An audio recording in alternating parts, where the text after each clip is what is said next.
New tonight, the latest in the ongoing contract negotiations between Buffalo Public Schools and the Buffalo Teachers Federation. Good evening, I'm Mary Alice Demler. And hello everyone, I'm Scott Levin. A fact finder's report was released earlier today, and now the teachers union is rejecting the third party's recommendations.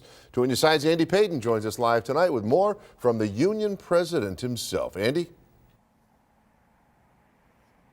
Scott and Mary Alice, good evening to both of you. Over the past 3 years, we've seen protests and even just last week, billboards calling out BPS for not offering its teachers what the Buffalo Teachers Federation believes would be a fair deal. But for the first time, a third party got involved, and tonight we have their recommendations and details for these two finally striking a deal. Tonight, a neutral third party standing with BPS, offering a recommendation to bring end to 3 years of contract negotiations. But to the Buffalo Teachers Federation, the ruling was anything but impartial. You go into fact finding, feeling that, there's going to be something for either side and that either side is going to disagree with.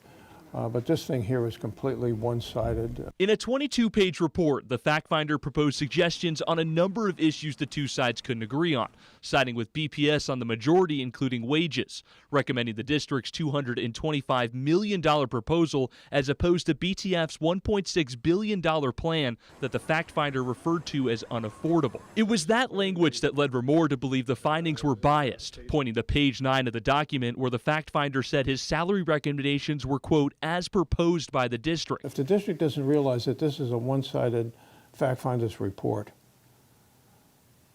then there's something wrong.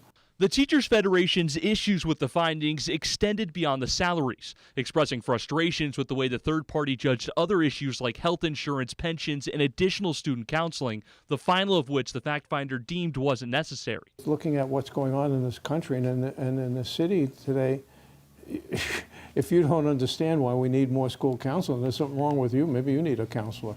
Buffalo Public Schools issued this statement stating that after analysis, the fact finder found they, quote, offered a fair package to our teachers, making it among the most competitive in the region, and that they are hopeful they will form a blueprint for a settlement for the immediate future. But BTF rejected the recommendation this evening, sending the two sides back to square one and leaving Ramore and his federation more unsure about their future than ever. Are you confident that you think these two sides could strike a deal at some point in the near future? Right now, I don't know. I was more confident before we got this fact finder. We reached out to BPS for further comment, but they said they will not speak about this topic anymore until their press conference tomorrow morning. 2 On Your Side will be there, and we'll have full details and coverage for that all throughout the day. Reporting live outside the Buffalo Teachers Federation headquarters tonight, Andy Payton, Channel 2 News. Andy, thank you.